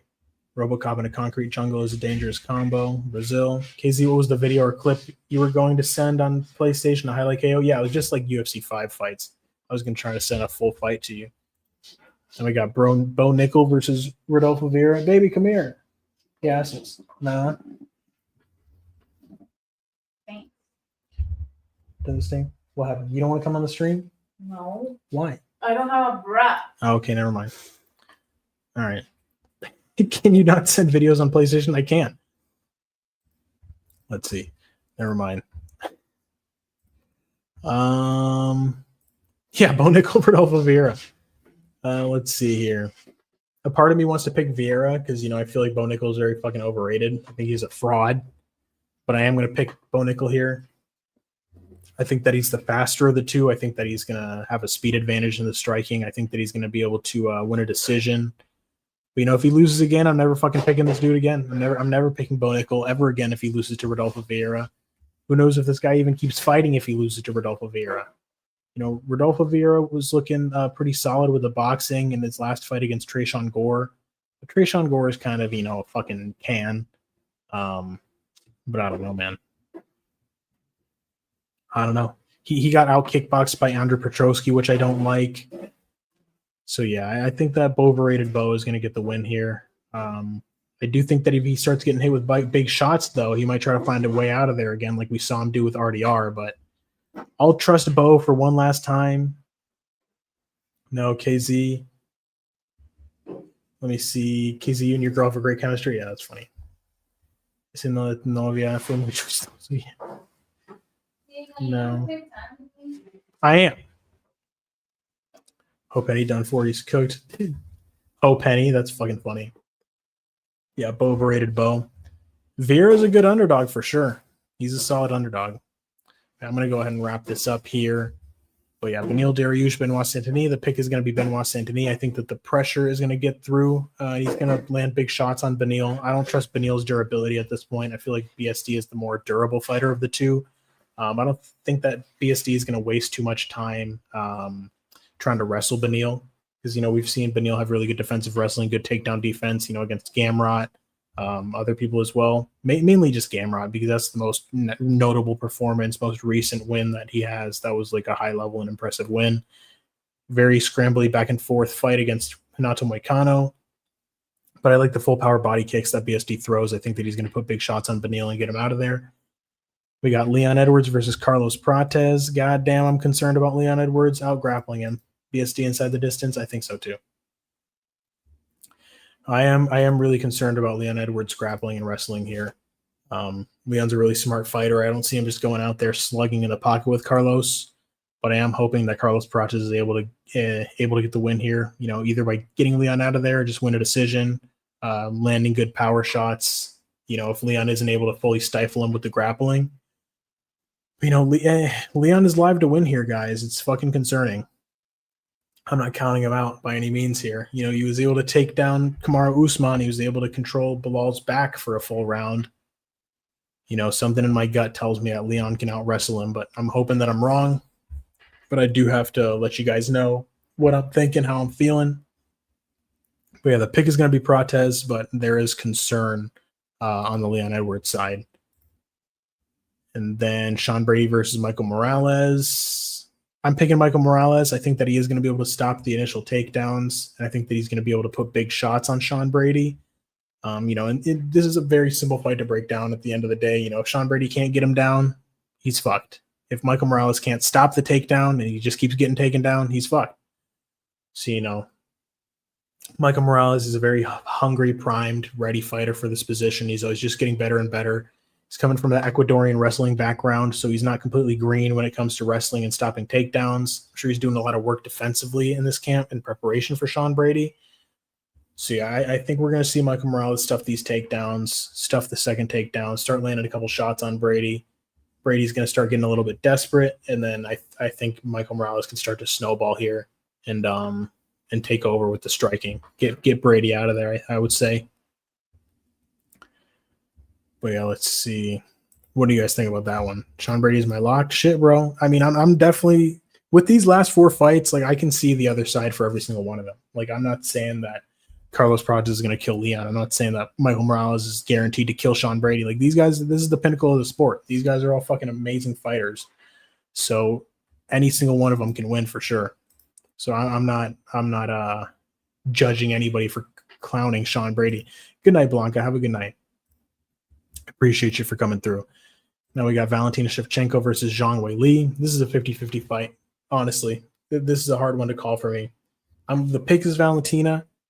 Just because, you know, I would say comparing Manon Fiorot to Tatiana Suarez, Manon Fiorot is higher level competition. It's more impressive win. I think it's going to be a war for sure. Both ladies are dominant champions, and they've been looking great recently, you know. Valentina had that hiccup against Alexa Grasso, but I don't think that she's going to make that same kind of stupid mistake letting her back get taken off of a spinning back kick. But, you know, Zhang Weili is a better wrestler than Alexa Grasso. I don't think that Valentina is just going to have complete dominance with the takedowns. You know, Zhang Weili can wrestle her ass off. She's really explosive, great athlete. But, you know, neither lady has fought someone like, you know, okay, let me try to rephrase this. Zhang Weili has never fought somebody like Valentina, and Valentina has never really fought somebody like Zhang Weili. Like, I feel like this is going to be a fucking very difficult fight for both of them. Yeah. Neither lady has fought someone that's like the other. So it's gonna be a rough fight. It's gonna be a rough fight for both of them. I'm thinking that we're gonna see a war here. But yeah, I'm going Valentina. But holy fuck, this fight is hard to call. I love both of these ladies. They're both 2 of my favorite WMA fighters. I'd say that they're both the greatest of all time of their respective weight divisions. So yeah, man, Valentina Weili is a fucking banger of a ladies fight. Casey, so who's the better wrestler, Zhang or Val? I don't know, bro. That's the thing. I really don't know. I don't know, man. Zhang Weili, she was looking good against Suarez. Valentina looks good against everybody else that she fights in the wrestling. Like, they're usually able to out-wrestle everybody that they fight. So it's like, I don't know. Better inside trips, double shot selection control goes to who? Fuck, man. I feel like Zhang Weili does have that better inside trip because of all that training with Henry Cejudo. Valentina might have like a better body lock takedown. It's a hard fight to call, man. It's a very even fight. Natalia Silva is in New York City. She'll be having a close eye on the co-main. I think that she definitely should be next. I agree with you. Weili punks Valentina, hands crazy, gonna piece her up and stuff takedowns. Yeah, Weili might have a speed advantage for sure. Zhang is the better wrestler. I think it just comes to an opinion. Weili better wrestler, Valentina better striker and grappler for sure. Huh? Maybe you guys are right. I think Zhang Weili might be better in the scrambles. Like, she's more explosive. I feel like she's faster. So she might be the better wrestler. But Valentina, once it gets down to the ground, like jiu-jitsu wise, she might have the better top control. But it is close though. Yeah, I agree with you, Ty Bets. Man, this is a sick ass fight. I can't remember the last time I've been this excited for a WMA fight for real. Because this is a banger. It's not like this is, fucking Fatima Kline versus Angela Hill. This is like the best of the best when it comes to these ladies. Casey, I hope there's a boring straight up grappling fight on this card so I can see you in chat. Hopefully it's not fucking Sabatini versus Chepe. But yeah, we'll see. And then we got the last fight on the card, Jack Della Maddalena versus Islam Makhachev. Absolute fucking banger. I love this fight card, bro. We're seeing 2 attempts for double championship. Zhang Wei Li moving up. We got Islam moving up. What a fucking great card, bro. This fight's an absolute banger. I'm looking forward to it very much. We're going to see if that lack of a weight cut is going to make Islam look better than ever. If he's not going to have to cut those extra 15 pounds all the way down to 155. We're going to see if him being at 170 is going to be the secret to him, looking better than ever. But, Jack is going to see, we're going to see if he's going to solidify himself as a champion here at 170, because a win over Islam Makhachev is a very fucking good win. Islam is a better fighter in Belal in all aspects of mixed martial arts, I feel like. Definitely way better on the feet. Better. Obviously, he's a submission threat, unlike Belal Muhammad, who I think only has like 1 submission in the UFC. Apart from, just durability and cardio, I think that Islam is better everywhere. And, the cardio issues might go away for Islam with the lack of a weight cut. We'll see. These 15 extra pounds might be the X factor for Islam to be the best version of himself. It's going to be a really tough fight for either guy. People are saying, oh, Islam's going to make it look easy. I don't fucking think so, dude. If Islam makes this look easy, holy shit. That would be very fucking impressive, bro, just based on how we've seen JDM look. And JDM hasn't lost in 18 fights.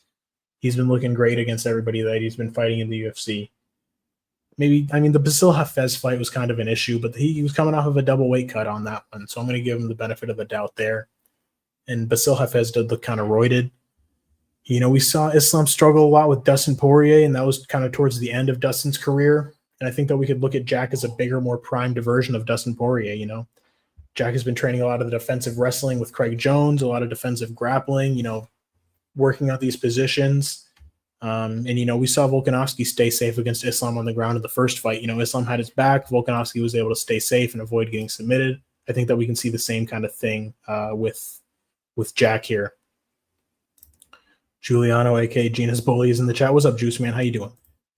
Islam most likely steamrolls Jack and calls out Taptura. Dude, so you just think that Jack Della Maddalena just isn't that good, huh? That's crazy, man. I feel like he is really fucking good.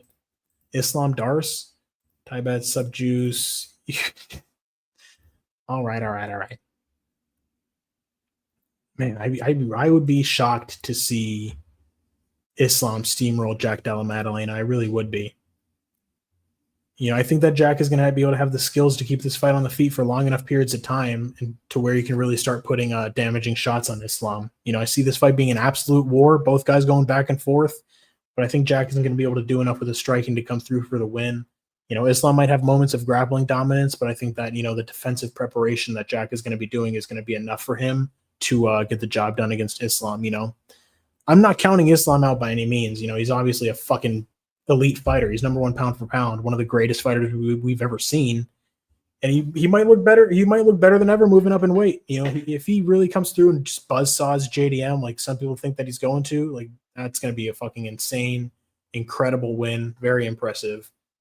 But, I rode with the underdog and Jack last time against Belal. I'm going to stick with my guy 3 named Jack here again for the win against Islam. But these last 3 fights, bro, these fights can go either way. Honestly, Edwards, Protez, Sean Brady, Michael Morales, Valentina Weili, Jack Della Maddalena versus Islam Makhachev, bro. These 4 fights are just absolutely incredible. Some of the best fights we've seen all year, and they're all on the same damn card. This is the pinnacle of the sport. As a UFC fan, as MMA fans, this is the fucking magic. This is the type of shit that you want to see. Incredible fights, incredible card. I'm fucking looking forward to it. God damn, what a fucking fight card, huh? What a fucking fight card. I'm looking forward to it. Anyways, UFC 322 is almost here. Yep. He's really good, but it's just Islam is an all-timer. I hear you, Max. And I'm not saying that you're crazy for picking Islam.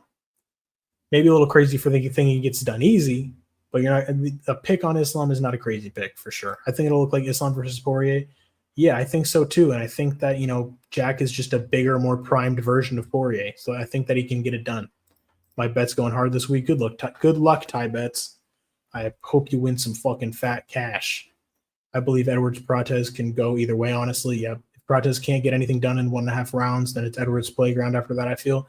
Yeah, Edwards could go out there and wrestle fucking, man. He has really good grappling. He's able to control Kamaru Usman. He was able to control Bilal's back for a round. I look short as fuck. There we go. But I'm going to go ahead and wrap this up here, guys. I do appreciate everybody for coming through. Your boy's got to spend some time with his lady. But yeah, guys, thank you for tuning in. That's the whole fight card. That's right. Put your chest into that shit. Yeah. No, it's gonna be a sick ass card. But yeah, peace out, bros. Have a good night.